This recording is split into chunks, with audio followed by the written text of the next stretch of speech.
पहनूंगी तो जरी वाली साड़ी ही पहनूंगी और नहीं तो नंगे बदन रहूंगी, ये कहावत ये ठीक नहीं है मानसिकता। और आज दलित लोग जो है ना, राजनीति का अफीम चाट के कह रहा हम अकेले सरकार बना लेंगे। सुधर जाइए, नहीं तो बच्चों को पढ़ने के लिए सरकारी स्कूल बंद हो रहे हैं, नौकरियां खत्म हो रही है, आपके वोट की कोई कीमत नहीं है, कोई वोट मांगने भी नहीं आता है।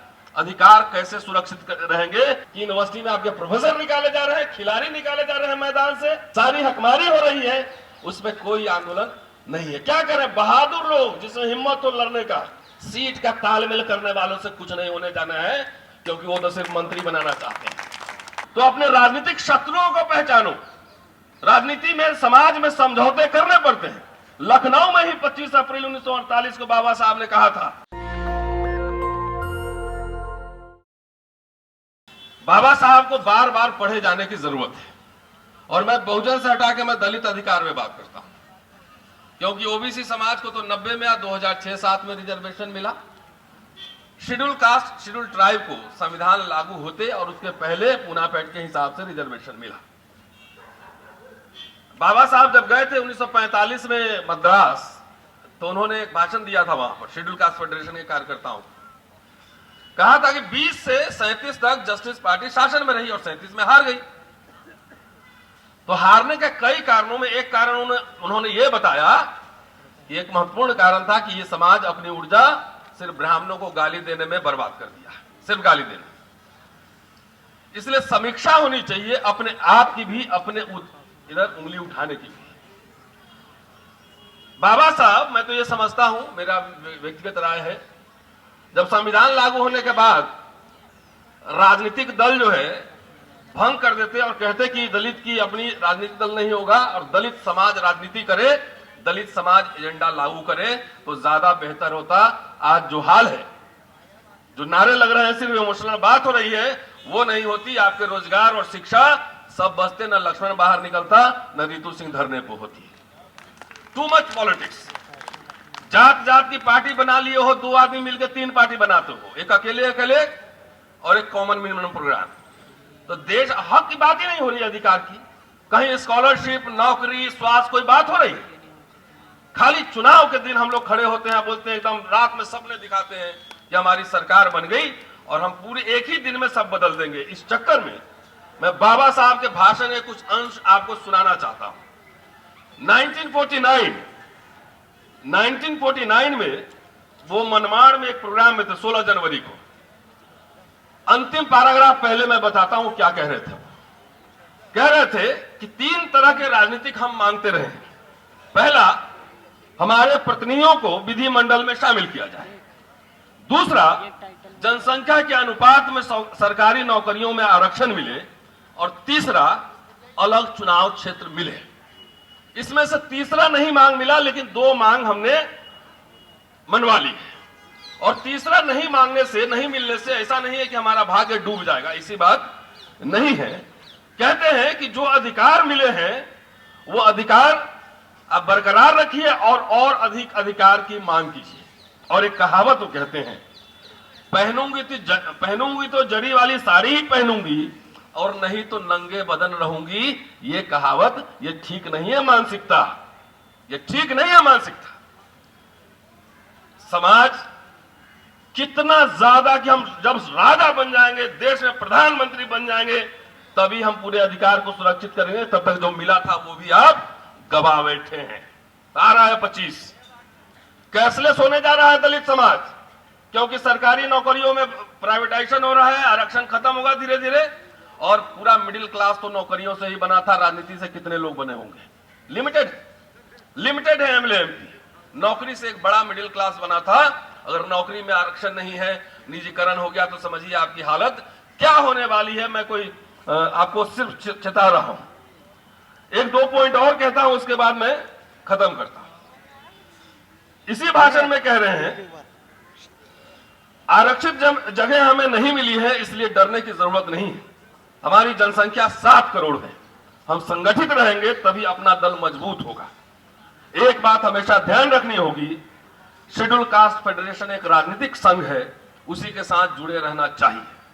लेकिन यह भी बता दूं कि बाबा साहब के जीवन काल में ही शेड्यूल कास्ट फेडरेशन में गुटबाजी, भ्रष्टाचार सब कुछ शुरू हो चुका था।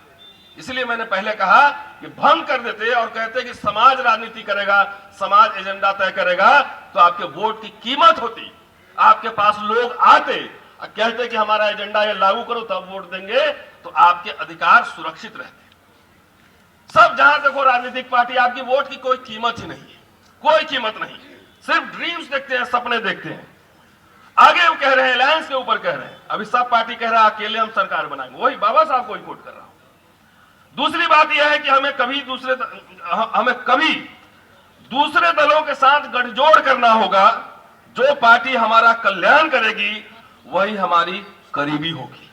हमारे कार्यक्रमों में जिस पार्टी के कार्यक्रम ज्यादा से ज्यादा मिलेंगे, उस पार्टी से गठजोड़ करने में कोई हर्ज नहीं है, चाहे वो कांग्रेस पार्टी हो, चाहे समाजवादी पार्टी हो। देख लीजिए, हम नहीं कह रहे। और आज दलित लोग जो है ना, राजनीति का अफीम चाट के कह रहा हम अकेले सरकार बना लेंगे। सुधर जाइए, नहीं तो बच्चों को पढ़ने के लिए सरकारी स्कूल बंद हो रहे हैं, नौकरियां खत्म हो रही है, आपके वोट की कोई कीमत नहीं है, कोई वोट मांगने भी नहीं आता है। अधिकार कैसे सुरक्षित रहेंगे? अधिकार मांगना, मैं जो बात कह रहा हूं राजनीतिक बात है। राजनीति का मतलब सिर्फ चुनाव लड़ना नहीं होता है। राजनीति का मतलब होता है नए सवाल पैदा करना, नया विमर्श पैदा करना। कि राजनीति की तरह शिक्षण संस्थान का भी महत्व होता है। किसी समाज की उन्नति उस समाज के बुद्धिमान, कुछ कर गुजरने का मादा रखने वाले और उत्साही युवकों के हाथ होती है।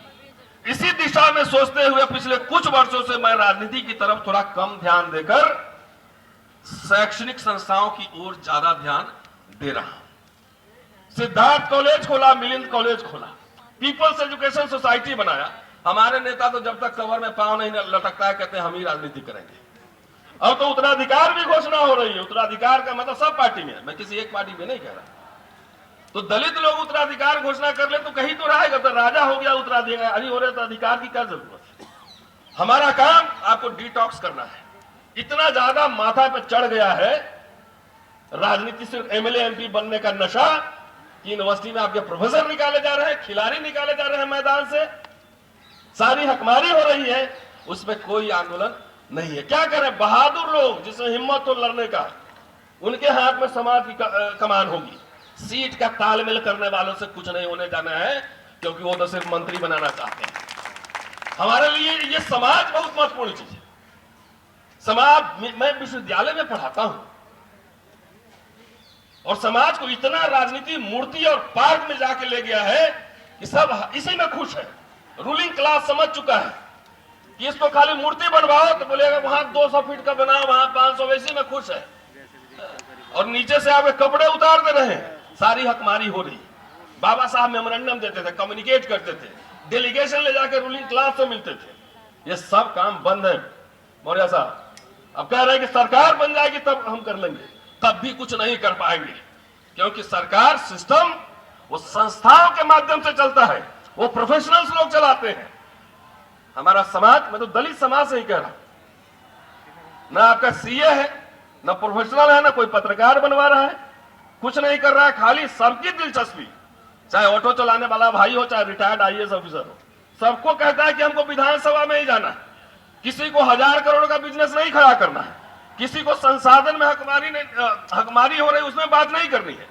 तो साथियों, मैं इसी बात के साथ में अपनी बात खत्म कर रहा हूं कि चुनाव 5 साल में एक दिन होता है।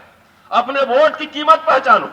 इसी 40, 50, 60 साल में एक मिडिल क्लास बना, और 10 साल में जिस तरह से निजीकरण हो रहा है, आपको सीधा और सीधा खेत में भेज के, जब खेत जोतोगे, मजदूरी करोगे, सारी बीमारी खत्म हो जाएगी, बीपी शुगर नहीं रहेगा, उसकी तैयारी हो रही है। तो अपने राजनीतिक शत्रुओं को पहचानो। राजनीति में, समाज में समझौते करने पड़ते हैं। लखनऊ में ही 25 अप्रैल 1948 को बाबा साहब ने कहा था पिछड़े वर्ग के एक सवाल पे कि मैं ये नहीं कहता कि आप शादी ब्याह करो ना करो, खाना खाओ या ना खाओ, लेकिन कम से कम आपकी इतनी संख्या है, अलायंस करके आप कम से कम सरकार तो बना सकते हो। लेकिन रूलिंग क्लास कितना चतुर है, हर जात का पार्टी खड़ा कर दे रहा है, हर जात का। तो ऐसे लोगों से थोड़ा सावधान रहिए, अपने वोट की कीमत बढ़ाइए, और जो सरकार आपकी हकमारी कर रहा है, ये नोट कीजिए कि उसको जो हरा सकता है उसी के साथ खड़े होइए, अदरवाइज अपना वोट बर्बाद मत कीजिए। शुक्रिया, थैंक यू। नेशनल दस्तक की आपसे गुजारिश है कि अगर इसको बचाना चाहते हैं तो नेशनल दस्तक को सब्सक्राइब करने के लिए रेड कलर के सब्सक्राइब बटन को दबाएं, फिर बेल आइकन की घंटी दबाएं। नेशनल दस्तक को बचाने के लिए बहुत जरूरी है कि हर खबर को शेयर करें, लाइक करें, कमेंट जरूर करें।